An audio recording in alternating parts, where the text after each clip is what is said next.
Hello my dear students. So in today's class we are going to start with a new topic of this chapter, and that is all about the types of languages. I'm not talking about Python, C, Java or that kind of languages, but I'm talking about the languages which computer offers.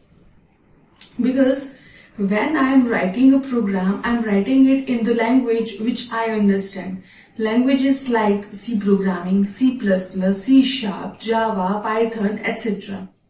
But my computer will not understand this language. My computer will only understand the language of binaries, that is the language of zeros and ones, which we call as machine level language, or which is interpreted by machines.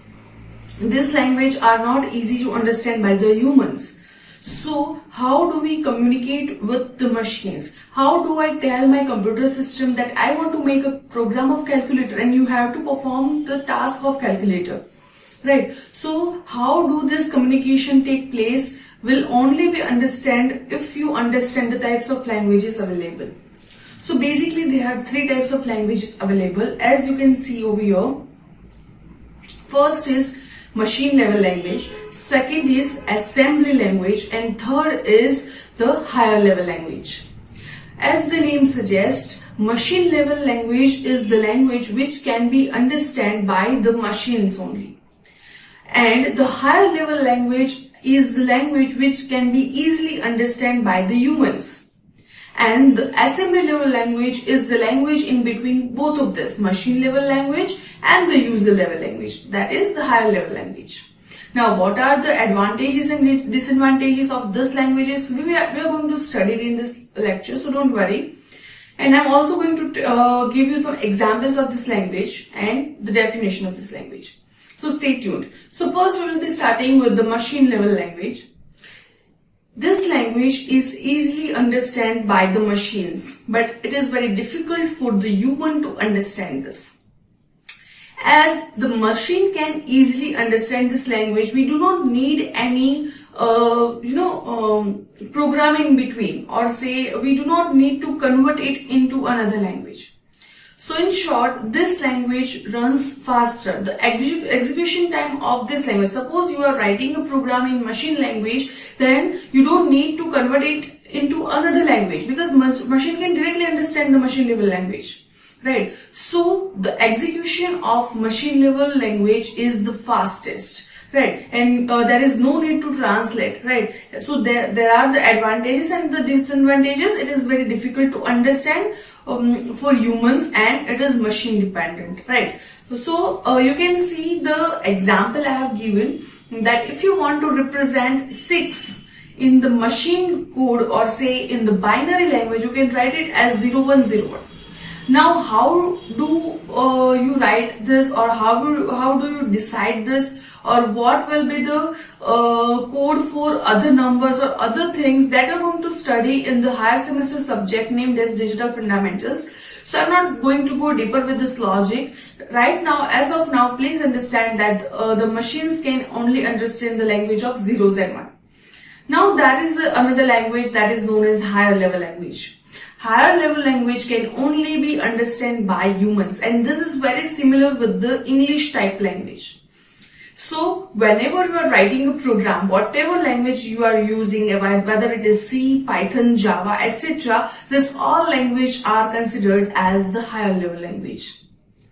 This language can be easily interpreted by humans, but it is not easy for the machine to understand this. So you need to convert them, you need to translate them into the machine language.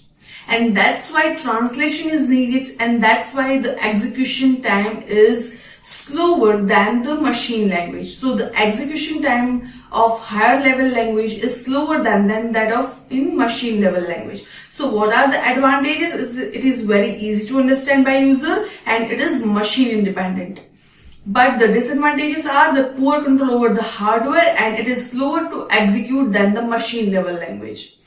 Now the last is the assembly level language. You can also say this language is of the language of opcodes or operation codes. So whenever we are writing a code in C, C++, Java and any other programming language or say higher level language, it should be translated into some language which is neither machine level language nor the higher level language, in between something. And that is known as assembly level language. So suppose, about this language we're going to study in the subject named as computer organization and architecture in detail. But right now, as of now, just understand, suppose you want to add two numbers and you have written a logic for that in higher level language, say in C programming language. It will be converted as move some variable to the registers that you are going to study in detail in digital fundamentals and computer programming, computer architecture subject, but you have to move it. So you can see the opcode written for that, that is move 10 to R1. That 10 is the value and you have to move it into register named as R1. Then you have to move 2 to R2, that is register 2, and then you have to add this. This is interpreted code. This is the code in between, which is known as the assembly level language. So the advantages and disadvantages are in between the higher level language and machine language for assembly level language.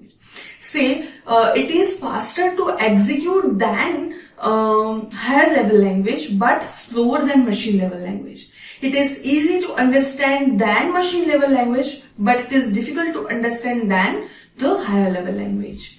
You can see the advantages and disadvantages on the screen. If you have any doubt regarding this advantages and disadvantages, you can easily comment below the comment section and ask me. Right. So this is all about the types of languages and the comparison of languages. So this is all about today. And if you have any doubt regarding this video or any other subtopics that we have covered in this video, you can just comment below the comment section and ask me. See you in the next class. Thank you so much.